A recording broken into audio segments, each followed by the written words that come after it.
12 minutes after AF5, I have Asempa 94.7 Ekosiisen Jumedian Naguswa Uti and make out say Sasem pharmaceuticals, the one product not be just so freshman capsules, fresh lady capsules, fresh cool capsules, a biani de air boni pediano, mixture no boost your immune system. Now for lady capsules, no at that time of the month, you man so mukon feature not one no a free or precope at their mom. Freshman capsules also. Emauti apostle ye bememu ana fresh cool capsules no ekutia koko e okwanso kwanti ene se koko hawa adwuma sunkwa aye Sasem pharmaceuticals for ya amount and my life insurance company limited ede my way insurance na bro ene de obi nimbrea eye yade to na emom yade to mpofiri mu bia na akwanya sonko da homa so betimenya prekope 15,500 is to cover a year in times of critical illness and hospitalization. Oh, enjoy my life, idea. Not just who say, oh, could dial star 165 hash or MTM. No sooner if you follow prompt to no register to see an Bibiako come or no what you see, no what you want a year in Kita home. And no chance to refer customer service phone on 0242 439999 0242 439999 na BBT me ako say my way kase no way very important say my way insurance kase no way now for yako we niche chocolate drink and sweatshirt coin made with Ghana's finest wholesome cocoa, niche chocolate full of delicious goodness and rich with vitamins and minerals. Inti kope niche chocolate drink be eto. A bar in 250 ml bottle anafi a saba in 180 ml. Inti kahunu se yawakesi oho yawonketo honum busua and ankrankra can enjoy it. Omemu bebia oko ya malls nibi oko Melcom oko Game ShopRite and a petrol mats and so obenya bi honum. Fre numbers way 0244 371818 0244 371818 no timi no din kata ho anase 0501518883 0501518883 niche taste of Ghana in the Copernicus chocolate drink be ebebo ewo kwanson kuso Seahorse engine oil egu so kai say emfa engine oil bia keke enhro ana engu okamu rather mesre wo say taxi ana say trotro ana say wow share oka ana heavy duty truck bia edu bra say so engine nko dia Seahorse engine oil asem ana making Copernicus kwa na fedi juma kwanso kosokra afi ya sure wow you see a product ni bia sayema engine no eche rough ema na hoden sonko entikope Seahorse chira kwan na fi pebito na bibia enko kama enfama Franco Trading Enterprise phone anyone kwa bia ni TV enso one obi on and afi air condition afi ope air conditioner or Franco air conditioner every 1.5 horsepower Ekosiisen 2.5 horsepower and which one of our smart TVs are a free 32 inches Ekopem 55 inches tabletop fridges and so are available and afi earphones I hold on say Nokia say Samsung say iPhone bian unyabi ato honum oko home shops no so one be more discounts from kwam what timi one edi a year edwa Franco Trading for on 0246422338 and 055-5939-316 na watimi one akasa ubetimi so download the Franco Trading app no on Google Play Store and also call on website on www.francotrading.com na BBT akokama ediama Franco Trading Enterprise still phone papa efi ene honum Clement Poku a friend CID atrase akwaba omahine majeso dada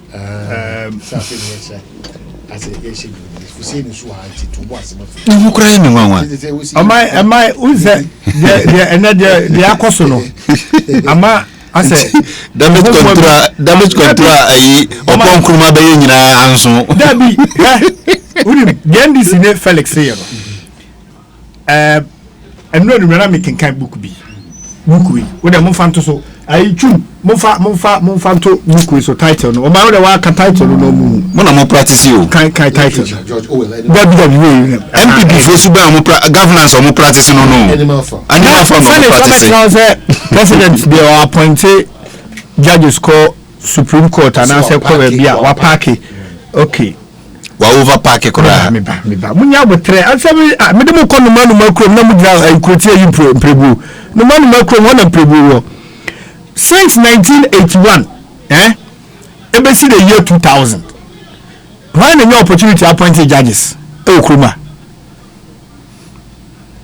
me no din komo man ye din komo eti wada me be some no din komo me be so be take keke me some no din komo kwa some na make no these are facts we can no just say support me because and then some are kwa bi a say support me eti me na me be me kwa na me nam me ba me pen and paper and nam so producers nyira kwa no me nyira kwa no oh my since 1981 ebesi 2000 former president the late Jerry John Rawlings or your appointments echo courts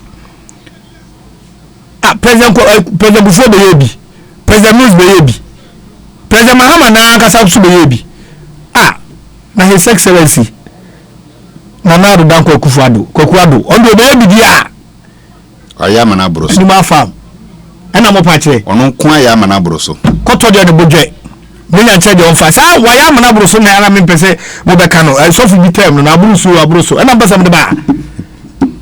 Oni wutumi so appoint ana na aso o wutumi a wafun ready. E wade nyina ko.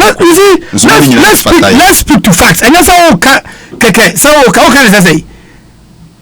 Ade a abruso ama o ma ko to aduane a ebi obetime di 10 cedis. Me ebi obetime di 1 cedi. Me 10 cedis abaka sa abruso.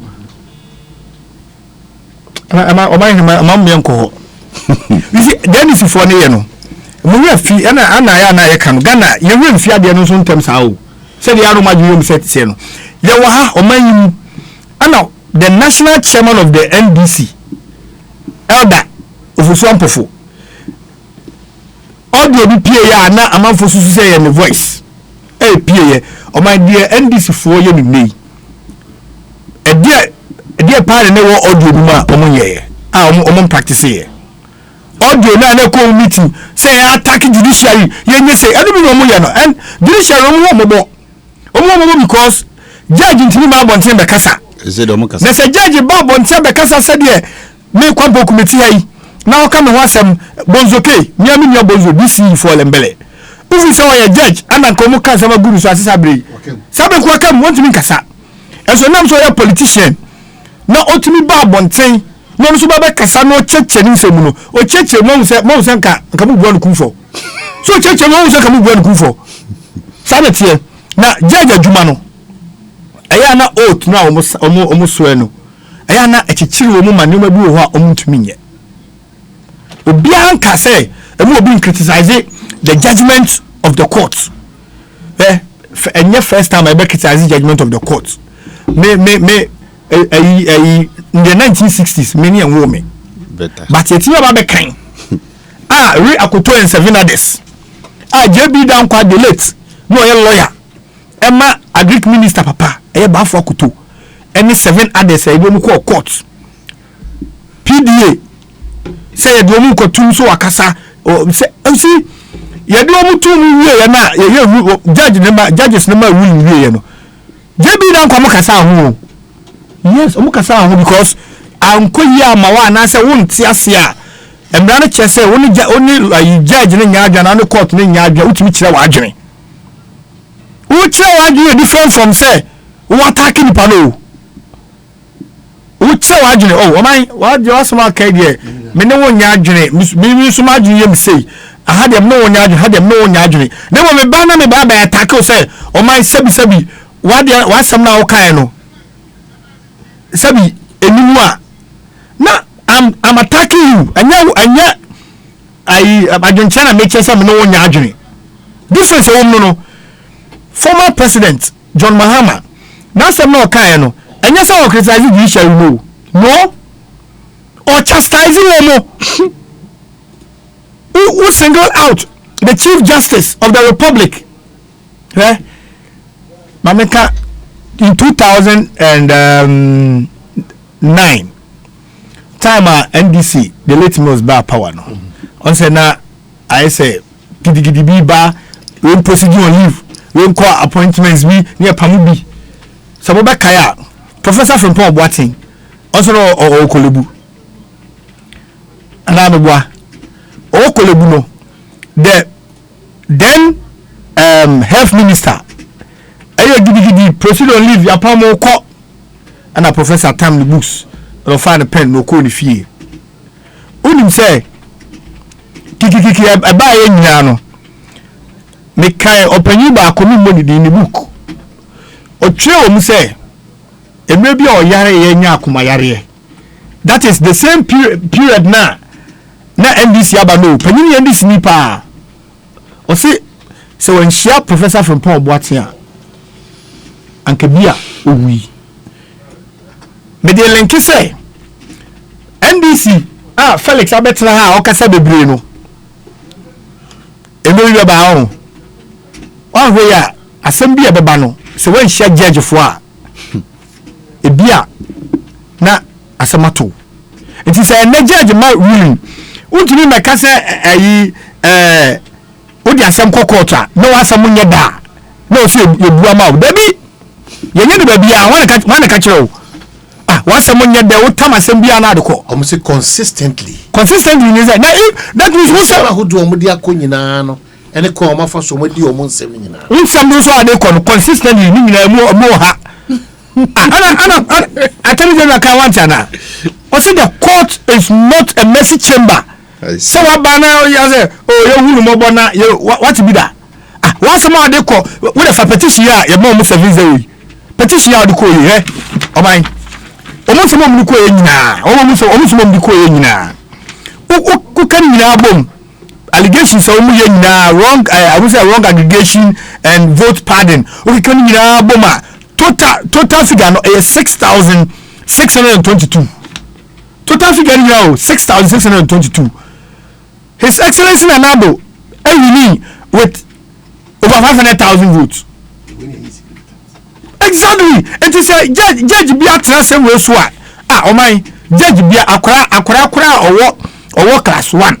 Now, Uchadi Mucheno, okay, only Crano, only Reno, or better 6,622, every 500,000. No, who say, yet if you will it affect the decision of the Electoral Commission? About overturning and I remember being 50% plus 1 nana. Yes, analysis when they why do you think that the court should move for you? And I court the day and I judge you be say no, the person court my and I say play the political line say what do you want some more? Want some more da judge with the amount. Professor Mills or try article be on a commercial law or try article be papa no na dwunu mu da hopa papa Roxanne versus Armour no say say wa okoto ade dey fe bi buyer beware say wa okoto ade no so mu oni da ho yes as ye ton ade anyama wa untumi nka say na kina wo mfa nko court omo ruling in that case Roxanne versus Armour. President Mills the late Satan no president cry or try article on it criticizing the decision. Is it first time ABC obi ebeka say the President Mills Ekaniana because or criticize you should criticize constructively. Yes, and opposition he's a former president of the land. For goodness sake, number one gentleman of the land. What is that? Your mom national security briefing day in day out. Oh my 2012 your man ruling our Supreme Court no you be yes any court in yadio you kika dey po but obi anti o anko ba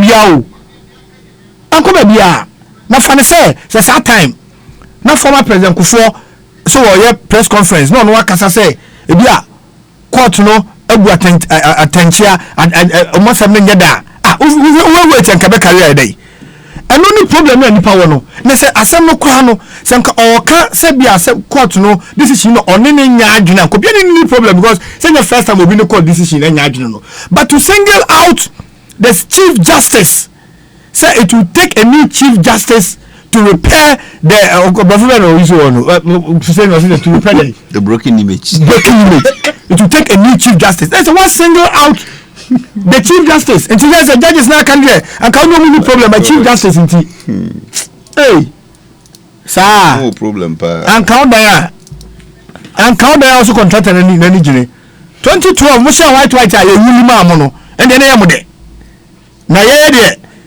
Modia sama kwa amase mo odugu sanyania enka hwe no nke ya wuri amaye no na ke ya yie ye fra kobiri ni bisi ni ya yie agents abode dabi o se so agi yani na mu say yes ye so abi nkunim mu asama mo de kokko da na mu nim say em fadada ko mu aka se na mu nim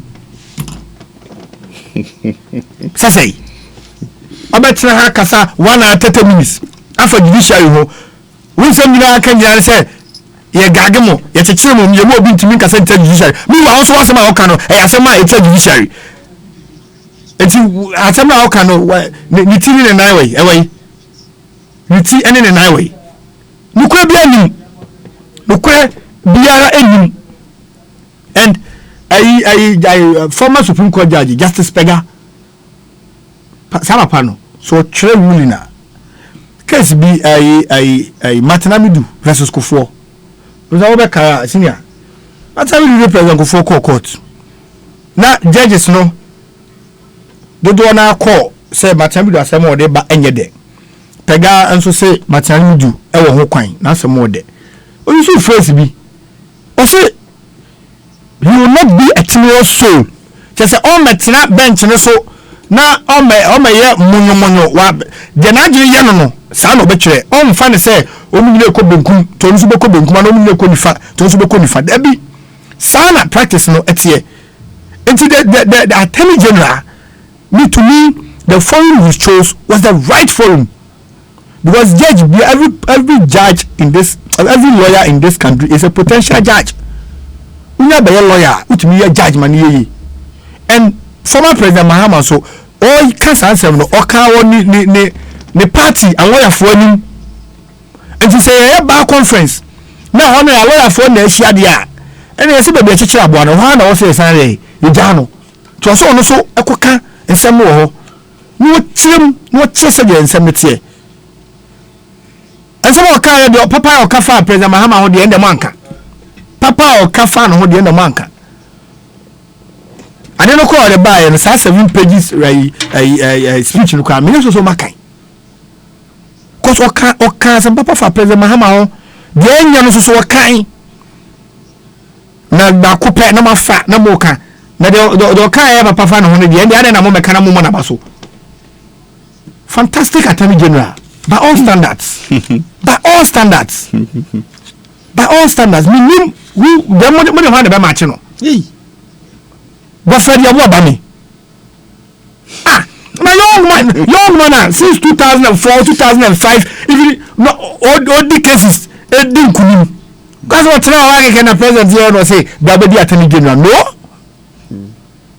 oba so mo wadwuma oye asem so mo so odi asem na ode be pa na asem to ye anya public sympathy ne public outcry na mo be ka na are if you say judges no entimi ba bonten be kasenti yeah judges entimi ba bonten be kasawo ba he ne ebu man no yeso ntra mo man no governable en kasa man investors en scale investors mo nko because say we are former president na say what o man mu na o kasa asem na investor bi atia obe invest kwa o ma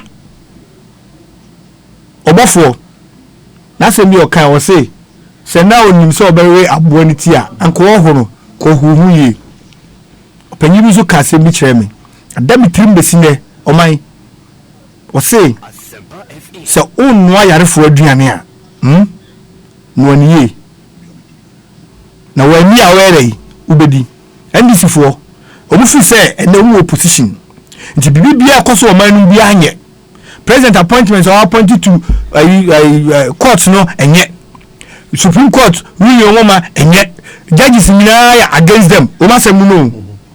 Achina.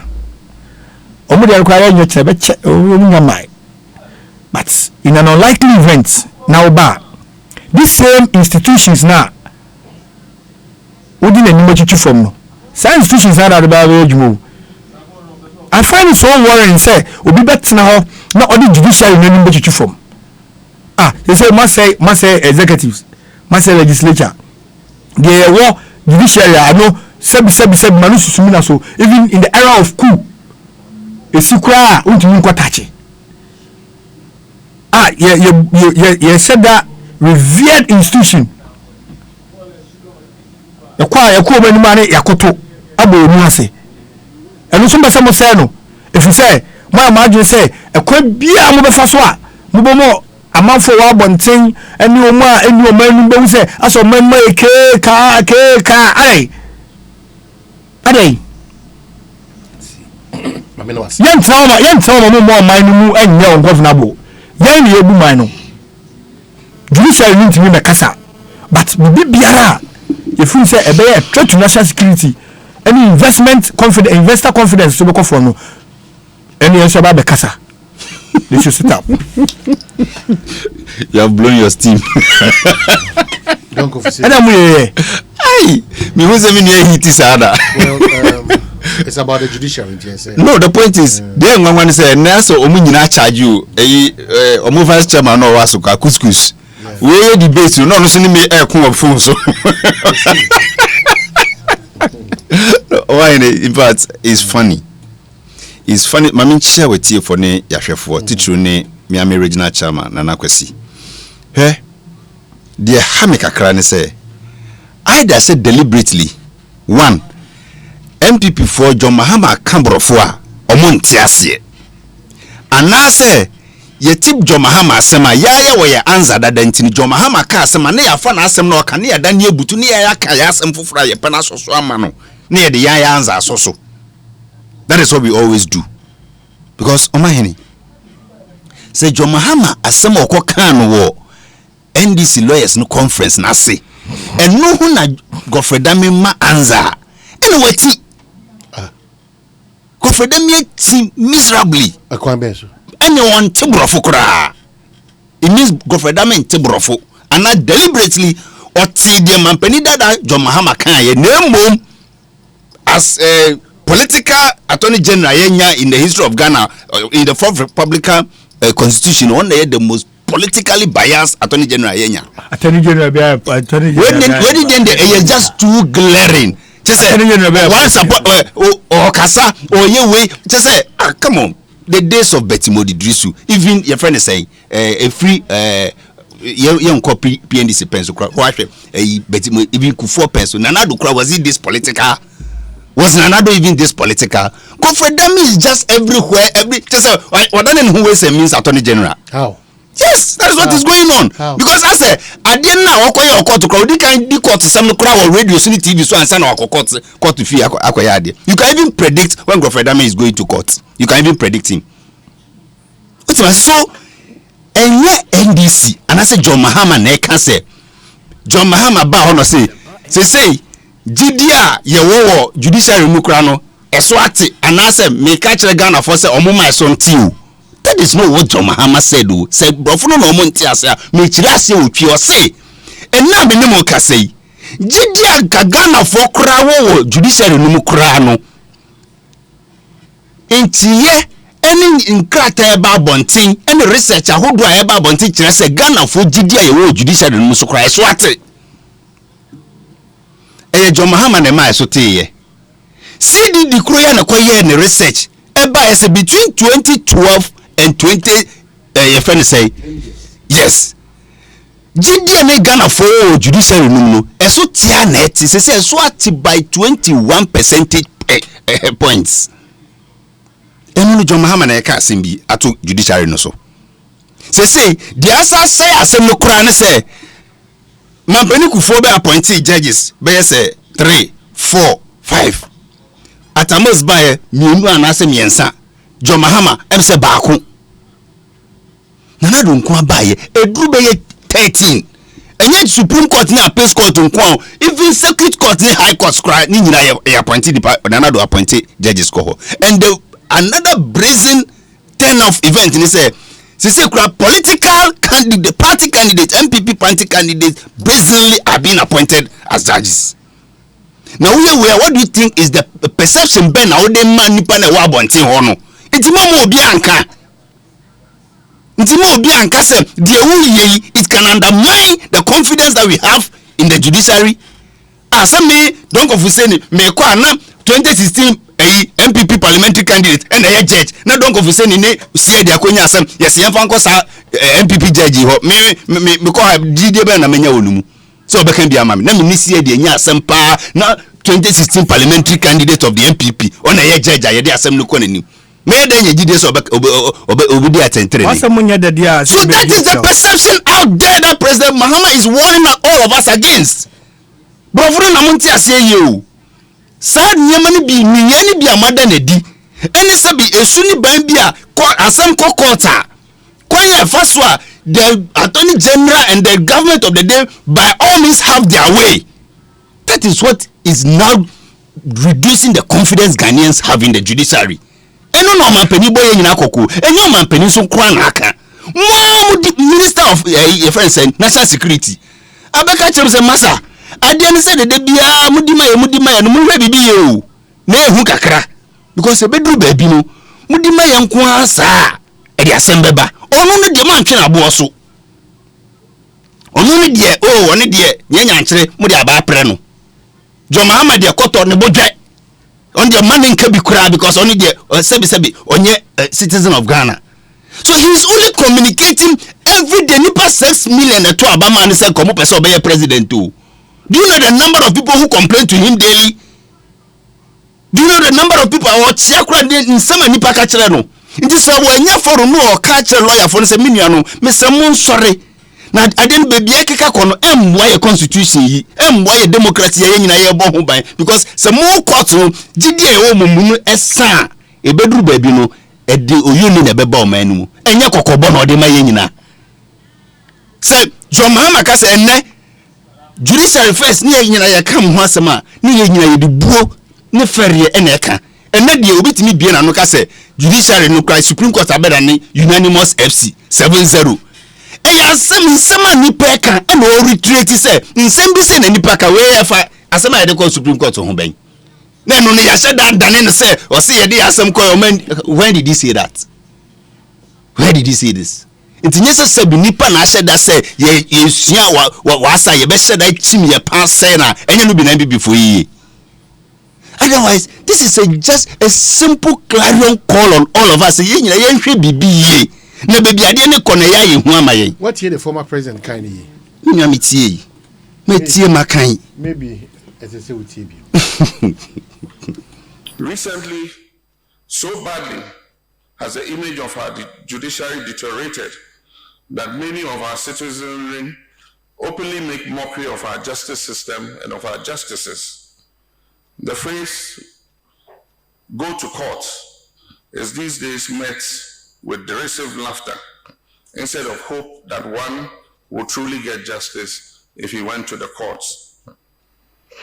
If people are not poking fun about politics and inducements being used to sway the hand of justice in the lower courts, then it is poking fun and making statements about the 7-0 of the unanimous FC. Verdicts which mostly involve cases of a political nature in our Supreme Court. This is an unfortunate but serious development. One of the scariest existential threats to any democracy is when citizens think their judiciary holds no value for them or no use to them. And this is the security threat that the national security apparatus tried to draw the attention of the nation to recently, but was poorly received by the president and his party. It is scary because it threatens the peace and stability of our democracy. And we must quickly correct this fast-spreading notion. If care is not taken, Asempa we'll get to a stage FM. where people will have no qualms about taking the law into their own hands because they do not have the confidence that they can get any justice from the system. There is therefore the urgent need for the Ghanaian judiciary to work to win the trust and confidence of the citizenry and erase the widely held perception of hostility and political bias in legal proceedings at the highest courts of the land. Unfortunately, we have no hope that the current leadership of our judiciary can lead such a process of change. We can only hope that a new Chief Justice will lead a process to repair the broken image that our judiciary has acquired over the last few years. Okay, so this is Omahene, so what am I saying different? The former president is talking about perceptions out there and the complaints out there, the way people are feeling, and then he's also now giving us a recommendation. Unfortunately, yes, the recommendation is dangerous. How dangerous is it? Unfortunately, it cannot be done with the current crop of judges, especially it cannot be done with the current leadership. But it will take a new leader. Say we know retirement. It takes a new chief justice. Yes. No, you see, the chief justice. The chief justice out. How did he attack him? Chief justice we all. Chief justice we. NDC for no omum said he said the bill chief justice munko playback no, that is not even his own posture will contribute to the whole issue.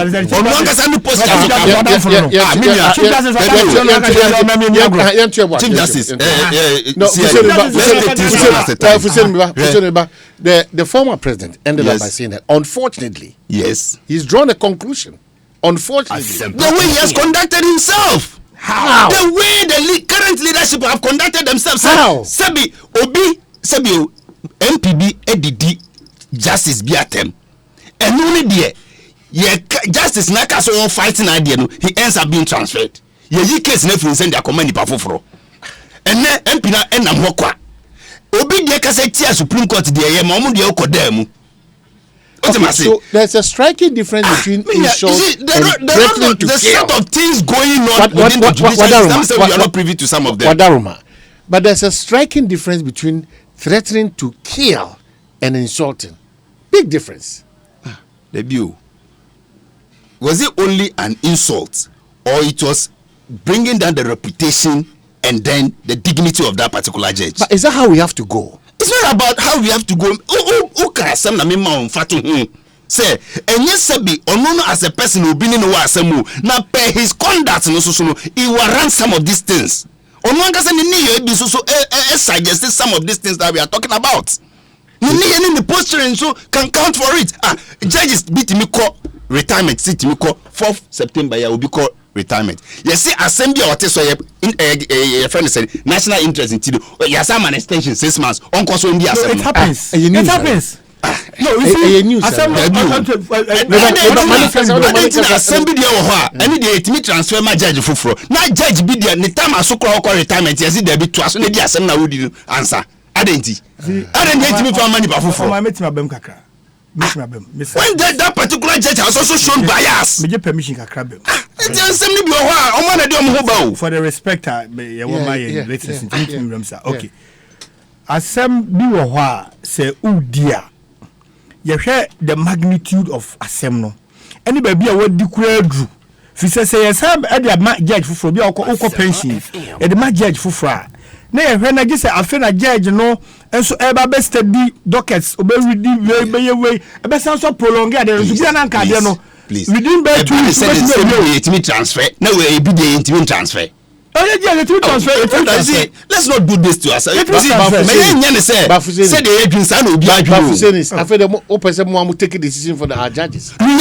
Nobody's never ever calling for that. Let there be fairness. Let's all uphold the dignity of our judiciary. Well, according to fairness, that is all we are all hoping for. No, NDC fairness, say more fairness, no definition here. The definition of fairness, say, and Kase Sebi Opuni yen treating anyhow. Because this is Opuni, he belongs to the NDC. It's say Judge Kra misconducting one still. Essence Opuni no nene equinity yaman kwama on any. We shouldn't do that. That is not how you should handle the judiciary. That's the interpretation of the NDC. That is not the it shouldn't be NDC. I don't know. You see, if the judiciary or any posture gives room for questioning, is it not a problem? But the questioning does not lead to a former president who will say that. Unfortunately, no why yeah. That's what I say. In Zambia, Ghana, for kika. I could do say now. No one can say na and I make sure say yes. Say, baby, I didn't go do no. Baby, I didn't do no. Just say nipa for na be sano. Yes, because nipa ko na otis ni nyana adwe so no be boa ma de na sesa. What do you do? Just say nipa for ba no dey obetina sesa no. Now all that be die cry until okrum ha. All that be die cry so a president. No, a former president. And I say all that be die cry say no a president. No, a former president. All that be die cry a president. Of a former president. Let's not make it as if say former president the under Okasa. No, he's just warning us. National Security Minister it's been condemned. It's been condemned, and they just misconstrue it and try to just bastardize him for no apparent reason. I didn't wait for any say what is wrong should not be encouraged. That's the point. But one can say the National Security Minister Ekai, am I comfortable? Am I comfortable? I'm not comfortable because I was scared. But your friend is saying judges now some now were they also scared? Have they amended their ways? Because this is the National Security Minister. Amending the ways to suit the NDC to win cases in court. The National Security Minister didn't speak for NDCU. He was raising a red flag which has the potential to affect our national security. That was the flag the National Security Minister raised. But unfortunately, we all went to sleep over it. And you sir, until then, that same flag, no, former president Afa Papa who no say raise say mommy and you and also say bedani asem. Instead of us all looking at it properly. You see, the danger we are now causing is that now we are going back into history, doing all these comparisons. The judiciary. A lot of messages, but I'm just ignoring those messages because messages are the perception about our judiciary say what challenge, good. Yeah, as Omaimu phone. How are we helping? How can we also help the judiciary? Yeah, as central phone. Yes. What role can we play? Good. But as former presidents, how do we measure our communication about the judiciary? Because baby the can't say Uncle Gofredami Kujna, a Ghana Bar Association Conference, Eko to be my former president. Uncle Hondo Kujna to be my former president. You reply, dear Muse Anoya. We are talking about the judiciary. Yes. But how sensitive. So since when did Gofredami become the spokesperson of the judiciary? Since when? Judicial Council or Huanamibua? Oh, he's the Attorney General. He's a biased arbiter. Debbie. Towards the government. Debbie. Yes. Now, Attorney General he's a biased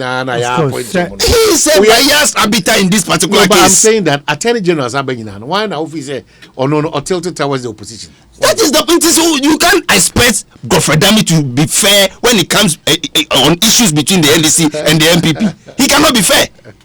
How can he be fair? Oh God. And to say Judicial Council Secretary issue statement. I wouldn't say much because he's speaking as a neutral person with the Judicial Council. Say Judge Binabe Kasaya, I will measure my words as to how to say it. But say privileged position, I dear Magofredami no privileged position or to shoot that forum to rather attack the former president. Do you expect him to come and sit here and applaud him? I also reply him equal measure.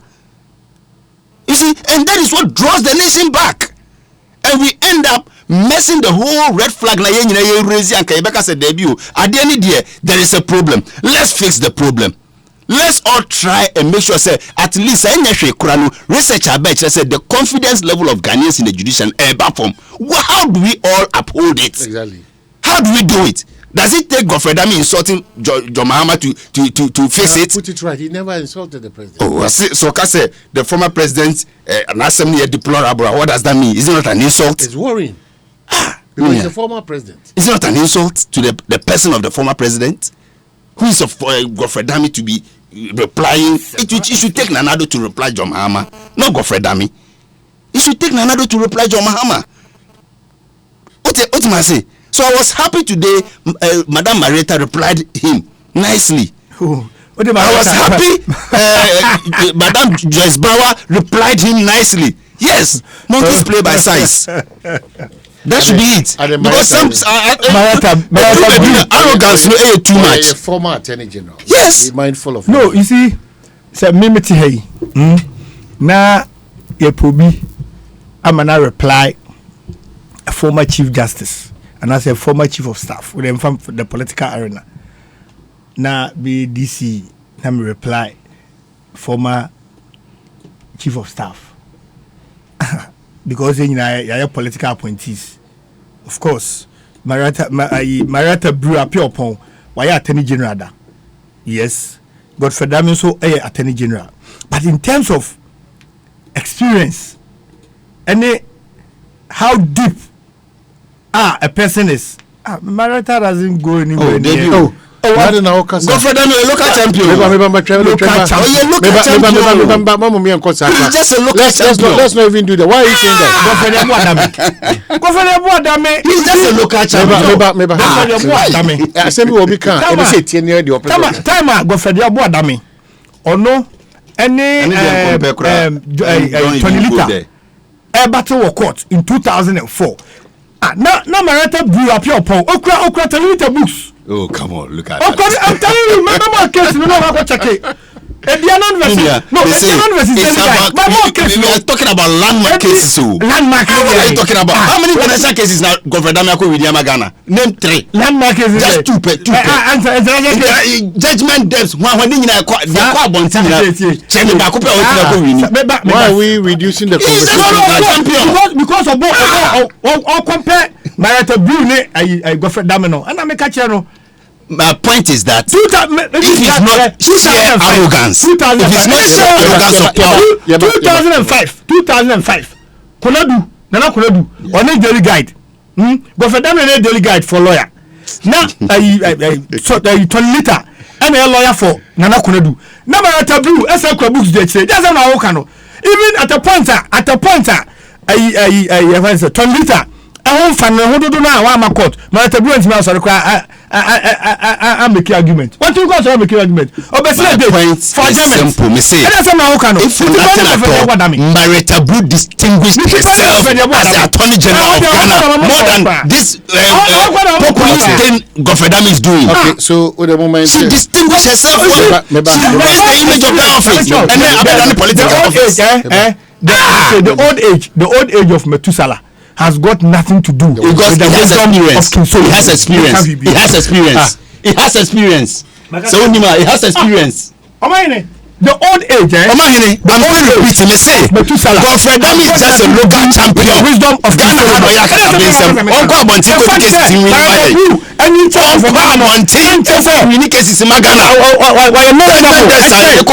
Pomcho, one after the other. Madam.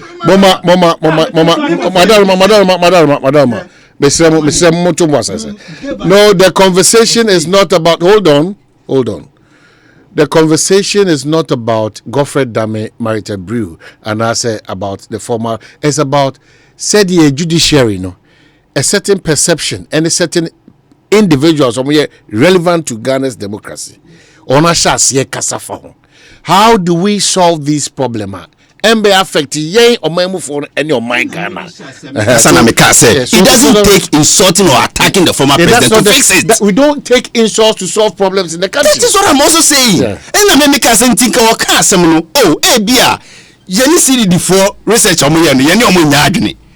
Abia, Nyama be ABCD say. Ekran and say reforms are judiciary dia ban ebinye ye jiri se nyama bi say na omo yanka ebe gender confidence even within the citizenry say nyama ni nyina wan kinyanka ba kokora nkyere yen ade omokra sisi court complexes kra ma omokra say there's a problem wa oba ya sabe unye bi kra oba ye dede obubu omo dan gu kra so okosi fofra ma obo we si bia ma omo.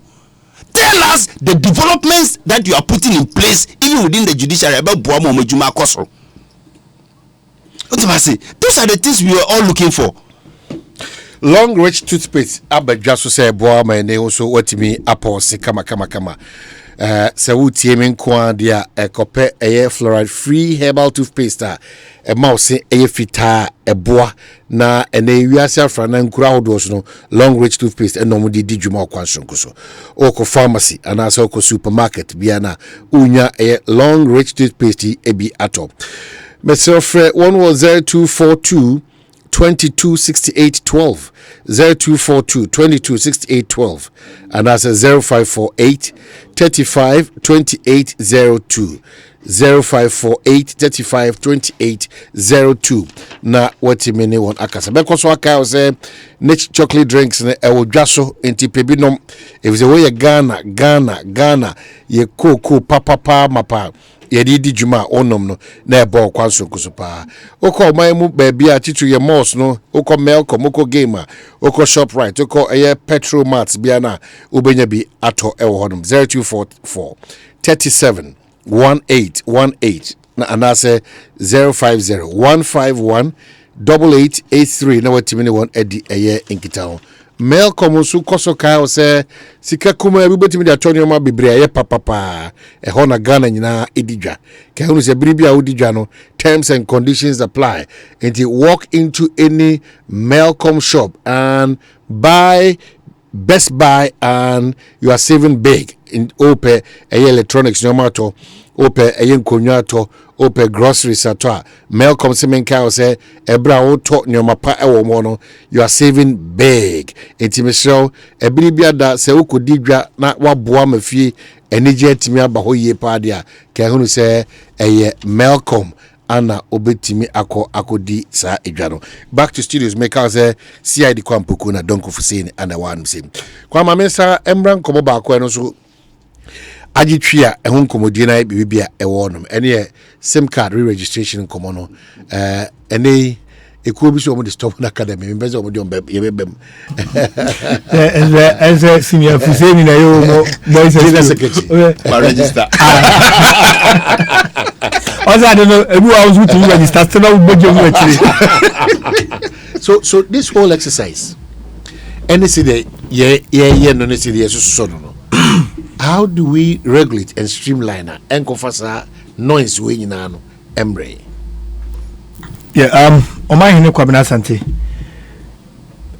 SIM card re-registration you can't re-registration because you can't register that and you see and register you na this time no registration here near the Ghana card nko na here o my me hu say to be fair to on men register and me register but to be fair to on men register any bi no obi ho a na genuinely wakose okope NI no national identification card no and the kind of Ghana card no wako wenya and obi so kwa register for the card we go through the process and so yeah I shall say November ending brabeje because issues ni bi aba manim obi on so a wakodi la ya onya opportunity no ema onyeye na o my sign pay na o ka che yen say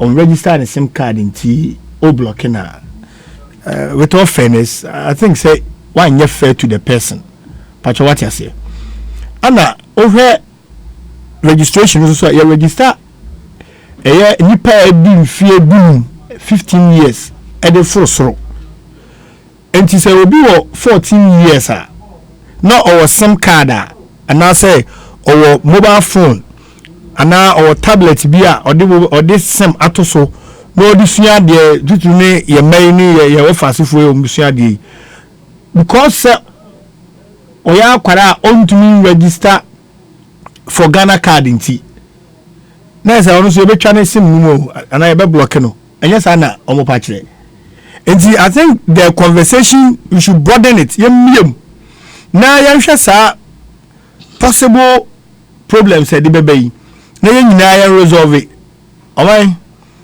say anya ne sa na ye ne say oh ebrena so nti o si etwam o si ye say we will end up say dwumadie na yesi yedi no na ankosi babia because ade de oh yeah oh discretionary powers also there but discretionary powers so say a candidate na and say some way somehow capricious e basa na o manipa abisa say dwumadie na wudi no kwa no ye no nya adwene on the other side nso so no owan ye won kofu bi nso a omudo masi o madwene no pi say so mo be register pa de lalai omu register sa nkofu sa na o say nka bia se mnana chiwo mu ne e block you man ke block you mu enso man o be da hu de genuinely upper card a onya bi eni de ono so so na adwene so on register eno na ama sa yenkomodie nyina ayedin no efri say one way ya na udwumadie na wudi no na da kwakọ side there problem bia eni no ho ana say enye ono no fault enti ya ade naba mi gidi say bia anka say o any national ID bia wetin da register anka bia by now anka bia about 90 to 99% credit anka bia ma register but because say national identification authority for no entumi nye cards ni nyina enti no ama ebi mu so entumi en register na omuso ma register no so because so national card ni bi Ghana card min kan Ghana card no bi antiase so Ghana card ni bi na why wajun so won register o sema eno de na wo pese oni ministry no enya asem enti yesi utu momone fo no na utu agiamon so fo enti ye kan se obi nya Ghana card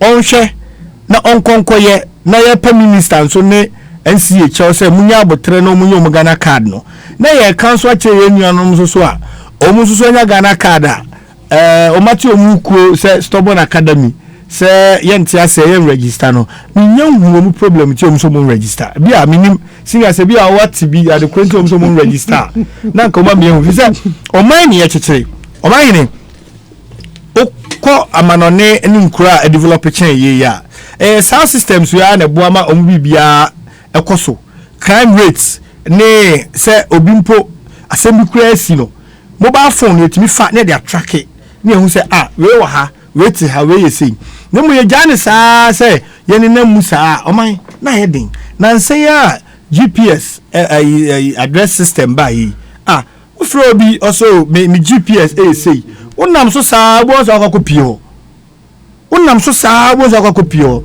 o kwa ayana ye wode na mum bra na yemfa o card no enso register se be ya obi bia wo ye bia no yeso betimi ahu se boni bi mpo si dachi a anampo you see da bia nya da bia na ye boni o man ye da bia na boni si o ma to da ebi kwa na wade pa bi eba na abeka kwa so ni ehunu ni pakoro na so akwakodi obi ho o man ebi kura na obi pe wadi wo yenya information no o se hwehwe wo ne ye ka kirewo ana ye fa ye di kosi eno so we to man me pacho ye nuanom Ghana 40 memfo no minyi mi se adwumupa eteche se register ye sim cards na ye bone so bia ye bone obi nche adekunte ye bone ne ye nyina I mean we are having a good discussion now.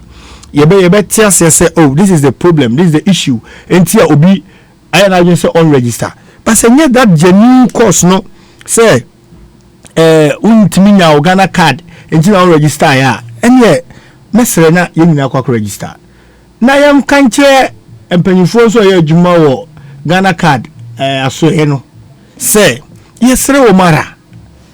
Omo nkeka omo ho so omo ho mine so. Nza minim say, omo di free national Akwa regional about metropolitan municipal and districts because in my district you be ho your registration e mo am kwasra wo mo last Tuesday me call senior me call na ebi mu tete ho a je mo card nye ready omo mia orawo ya tena ha de no mo nye na me were inside and yes me no mo kasa e nko for no so senior na nipa no doso nti wo mo a na yeso ko break kakra na me so mo say nipa no mo try so betimi ayama wo mo ntentem in fact you say oh yeah ya utumi nya card no oh yeah registration na that very day wo me card ni ma e ma o de call nti sɛ nneɛma no wɔ hɔ a yɛde yɛ adwuma no a ɛnsɛ sɛ ɔmu slow ɔmu delay adeɛ no because wo delay a na ɛha ɔman no so nka nkɔ no ɔman no kyekyere no a yɛso yɛkyekyere no na ama ebi mu nso so ɛha ɔmu sɛ ɛfɛ sɛ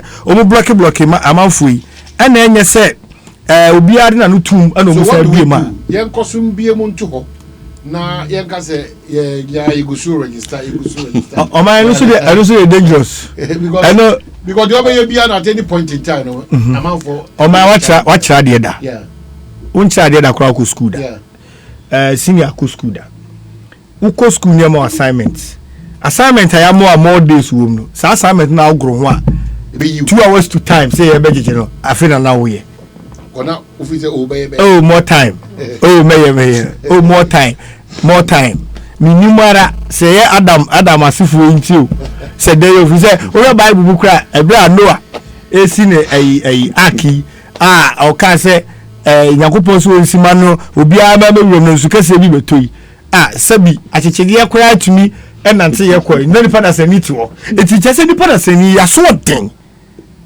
kwabena yaso sɛ yaso wei no ɛden nti asɛm no ka sɛ ɛtɔ da na asɛ punitive measure kakra bi amamu ana yɛ den ya sɛ wɔ bi a ketwa to kakra ɛso so wutwa to ɛso so twa honorable minister adwuma ne deɛ ɛno ana nka wo yɛ yo ɛso hwɛ wo nkɔɔfo a no mu yɛ adwuma no na to da I temper justice with mercy what to ase say oh okay we there in fact say we ko no my up to 30th September 30th ni nyandruye enti mi gidi say yɛkɔ anim no omo pɛ omo card no mbetumi anya na dangerous aspect ne say nkofu bi aba manimu a omo de omo kɔ omo card ne so mo imagine November because October ni November oh yes am say issues bi omo cards ne so in san nkofo no say 30th September no do a na omo to register e be any day because by that time no mo nya omo card and a card no so dey hu so odo nsa kosi so a ne ehu say when ya baya utumi nya fufuro jise dada na ewom na system mu na ye yimawo ana ni penso ya hye ne se November na omra meje ebi wukra kwaso mu sesa omudin ene adade no kra ka wana mo so de na delete tuturu ni ma no so oba na wari wia no pese osesa ni din nti afa wo de wo new name na wa gazette no de be call ni ade nti na asa ko system num na ye say ye fresh registration wo so de ya be so to wo ade so nya ya na o de old name no ya buru wa eco register na ochina ye sesa wa de na eba be ye ya donko so na anye ya si adi mi amaware na obe pass wo na wonya ware fa odi ele ya kwabena santi unya ya kwabena santi na afe bibi ba ne ye tresi edi e wo card isu ya santi enso so wo sim no a register de bia ya buru ana wo so na afia say bibi ya ba inconsistency so fi say extend the entire kind me dey say second omo ba extend no ya na dey appeal call kedi ho ya wo munua ba ko mu sister stations no ba Peace FM ko kan ya na minister esum na fe minister sum na minister am 30th September brakwamna uchu mutai ye de ko 2024 kwa be do na be register. However, registration must come to an end.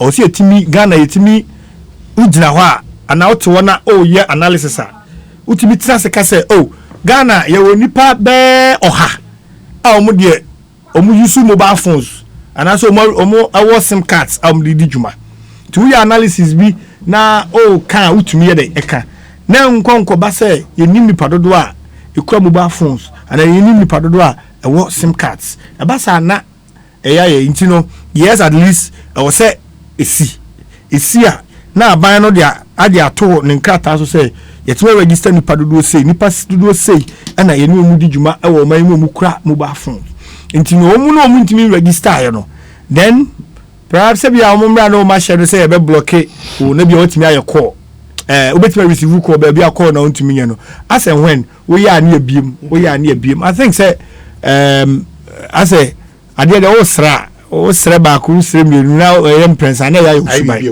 aha jama ne sere ya medin ti se ora bu fuse ndo ko betimi asere dia ko ma ko sere ba ku me sa be sere bi wa se na ya amampanyifo asem bi o mo kan se owo babone a chaw padie empause da bia na opacho da bia na opacho nti yesere yinyina Ghana for yinyina Ghana for ye ni Ghana bia apart from Haiti nti ye besere say obi biara emfanto no so say obe register hwe o man minister ye say ye blocking kofo no ukrum no ukrum nti aya emma ye so no se ye kopacho na ehu say bopayo bi wo amanfo bi so afa wo bopayo bi amanfo bi afa se wan nyai de wo ya unya daje nye hwe so wan nyai ene ati studio hey se ma nyai studio ha ba aka meko ba fufu akoyi bibi o yes ba ba bi o se nka meko no ma jai na betina ha o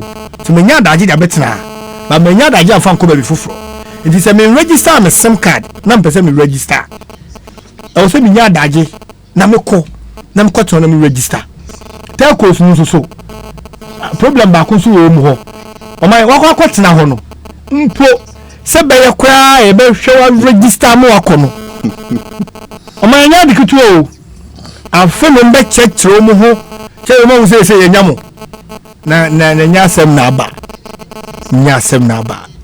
o telco me sa to credit e wo ho e ye mu ba money e ye de ni nyina ba wo ho nya so mfaso na ma ba ho be register o se nka akwa ma ho pupu na o register me nso kwa ka o se mu save yi nyenom that is customer service na ya tutu ya na ya ba betina ho no ya be hwete akusi mi mo bidin mo amunim me kan ya ba otrim se do mba yo mu ho a kirew o ma ya busa ho se hey na me aram de mu ho ba se mu nyemi se well okay so donc vous savez drobon so for omo fan say asem no aboso no asem na no aboso simple and short you see the money registration center yeah drobon so dey yes we drobon so registration center or drobon so krum and the ufiri kuma ase kora kwa 30 minutes or 35 minutes no adu ufiri kuma ukura kwa 10 minutes or 15 minutes no adu drobon so but unia no mo anyu fi omahene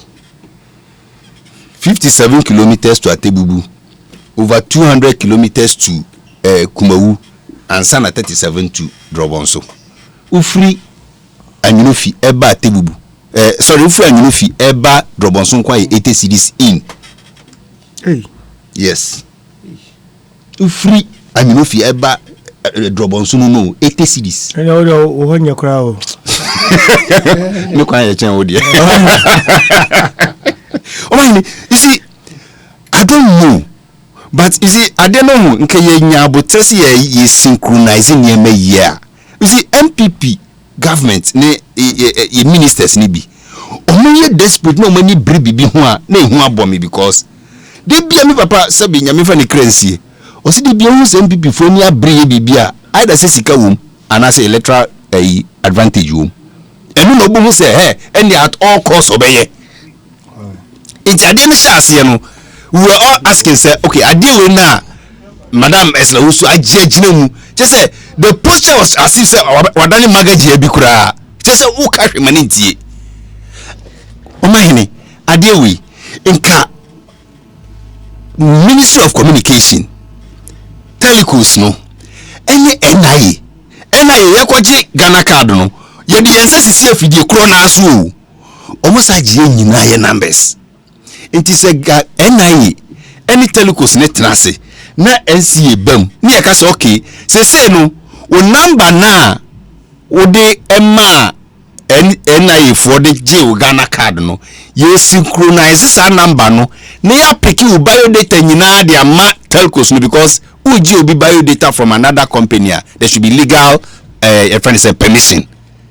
It means yes synchronization is simply na afenka mo a munyanya Ghana card no afi ya concentrate na nke yetimi speed up e de mo de ama mo ebia na ubisa se obi e wofunsia gise ofaka kosi agogo 86 kilometers no afaka from agogo e de aba Kumawu ansa na abasa be faka Kumawu e de aba Drobonso boni ben kwa no no kwa waye de o yakubu kura de bobu nsu atoi de cut off omo mo nyame ani mpantanjo ne nasefo nyina de are struggling dise de wiafo ne ye friend say ise mekura say ise kurafo na ja ne dagombafo no mo de access to drobonso ne ye easy mom nti why do you issue a fiat say nipa na ono no be free anyino fi in and out nko ye 160 one be Ghana ka di kura so onyanya bi. So why do you punish such a person? On what grounds are you punishing the person? Punitive action now they bam just say what even warranted it? And when they say magaji be sorry that kura say man ko ya ma block no. Natali ko so moko block ya mo nya obi a dey block say John Mahama dey na moko block. They block his life for 2 days. Yes. Can you imagine? Can't say more. Don't block your mama. Yes. He was affected. He just can Abra. Yeah, they said that so many people call if you call register no. It is some of even the more you register more cry start block your muscle can. Dina say punitive action na also call no. Mfaso be mpa na ba so.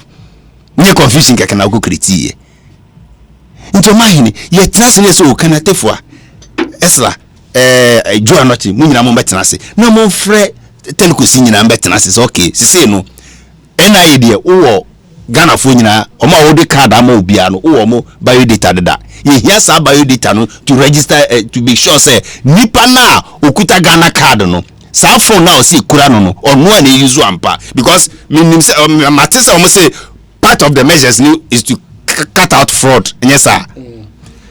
Look at one thing. Say me am call register me see me. My register me sim no.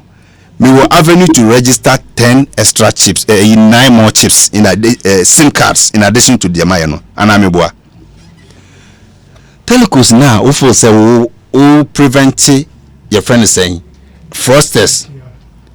Some of them we know the ways and means they do. Nti me bese obi adwuma sa 9 places na aka bebrebe no me ma ko register na me ko aminim se ma register as don ko no me 9 other sims no yentimi allocate me obi. Can they do that? How are we going to check that one too? You see, I say idea no obi asore a ye nko and your biometric features are there, you can just use it. Nti obi ko di boni semia na me koya na se me buy. How are we checking that aspect? Into no me dey say see a person ya ade ni ya o ma hene yemfre NIA any NCA any communication ministry o mo ni NIA kenate fo na esla o mo ya ka na o mo twemanso because I say when person we niam bi be wura ni dem we so person what is it what me develop app we dey pick your biometric features we colleague minister pesa app no dia register ye no so de mano na we just Ghana for sa ko gina wiem e ma wi ahye e ma bi ko bodua e ma bi ko ntokwa asana aba e dey nguni yaje. Okay, so yeah, the next 5 minutes we'll wrap up on Aisha one and then o man penise onyini se deporte no no can say oh some me say more problem with brofo after so hu after so some MPP before problem with brofo na o how say man penya adwene ye no say deportation amaso a and see you oh man that means we are naked. The commander in chief of the Ghana Armed Forces ama command say mun deport ya nipa we odani ne nia ye yin sulia hey nipa ompo asem o be ka wa sem ya after all the times like say nyina ma don't go in chief of the Ghana Armed Forces don't go his word is law owi ana yo say don't go for say and now wetin make us nyina ye nda ye beda owi ana yo say cha wetin make us o citizenship and now age onu ho akwa say o di menye it is so ka say and free Ghana it just say all the security agencies must make sure say you leave Ghana. no say sa papa ne ba be ka kire say onu kura onye sure say o ka say ye mama me no nko no em say mama me no wa nko si adi e say me hu o so onye ni say deportation kura mu deportation no you see the voice no audio no mantie adenisi you can was MB before afa na mo say monte brofo now the analysis I don't know a full audio situation like this woman who was I'm not still sure whether she was in fact deported. When you have a situation like this woman who was I'm not still sure whether she was in fact deported or whether she fled the country the first time and has now come back. But whatever, there still seems to be some uncertainty about it. But whichever way it is, she has become the sort of nickname for all that the Galamsey represents. And unfortunately, also for the involvement of Chinese nationals in Ghana in this particular illicit trade. We have constantly to work at it. We need to have the cooperation of the courts. Until recently, till I came, the punishment for people caught was relatively light, a fine, and even if we're going to go to custodial sentences was relatively minimal. We've changed the law to stiffen the punishments for people caught. When you have a situation like this woman who was, I'm not still sure whether she was in fact deported or whether she fled the country the first time and has now come back. But whatever, there still seems to be some uncertainty about it. But whichever way it is, she has become the sort of nickname for all that the Galamsey represents. And unfortunately, also for the involvement of Chinese nationals in Ghana in this particular illicit trade. We have constantly to work at it. We need to have the cooperation of the courts. Until recently, till I came, the punishment for people caught was relatively light, a fine, and even if we're going to go to custodial sentences was relatively minimal. We've changed the law to stiffen the punishments for people caught. Well, I think Saban Payaka said also there's a little bit of uncertainty on this woman. I feel Brofono will say MB before or deliberately they have issues with understanding English. What say the MB say and yet the full interview near boy 1 2 is that the full interview? Acquire interview you may know better I have getting to the area where Oka said no busy. The full interview. Is that the full interview? And as I can you say man penny say Oka say deport mama no or dani nani no onim dey see so mama no dwane you deportation kura onye sure say deporting no onim say I na machire mo afia say discuss say we are so o man penny an kan sa aka say we no once me kan na the way of say tiam no o tiam no say afere obi abechiri radio no o ti na obeje say bibi kura wo na bibi koso wa but say asema o man penny kan hu o fuseni tie we am senior nyabotre see hadi o man penny ya na ware na suban sisa o man penny interview no o man a radio interview radio discussion or call have here ye morning na however also say onya too sure either if even in fact the woman was deported assembly nyana say on say o Ghana mrana deportation me say president or the party new and say na betima deport obi no o man just say court na court ama orders say asumasi yen deport no but say twa na ye say minister ama orders say ya eno no ntimi fall under deportation eno be say bia okay we dey hard no man nko go minister also was out to me no your deportation your repatriation your ene man do so enti say ye nyina ya dwen say deportation no enam mremo sana muka kire you wana kasa sana muka kire ye bia ya mo bro form use ye the deportation na process kono don no de file ye after one say go for them a local champion after so we of filing not of only prosecutor say the case is on grounds it says she's going to be deported. Nolly prosecutor I'm sure you don't have to give reasons. Then you find Nolly prosecutor say you best be to asem so you deport maame no cross na muka the headline was Ashawan deported. Headline by which media? Mo media ni nyina carry. Media. Mo say Ashawan man ka so adwane o. Mo say deported. Oh meba. Meba. President Mahama ekasa ya okasa tia judiciary. Media houses ni be say. Therefore what is a three? Media houses ni be omo headline. Oh, what's it? Or distracting me. And I'm for texting me. I say, for saying who distracting me. Oh yes, me no must studio. Because this topic now how media houses ni be say Mahama slams the judiciary. Even so say Mahama hits hard on the judiciary. It is all for slam no kwa na ko kan. Too hard a word. Too harsh a word. I have say e bia bibi say. Enti say obi say wa file Nolly prosecutor. Nolly prosecutor you don't have to state reasons. Attorney general or 2 million or what so to me ko say the state is no longer interested in the case. Or my reason be aja junior say so German ko. Enti or yeah na say media house be ko pick say ya why or say I shall why deported.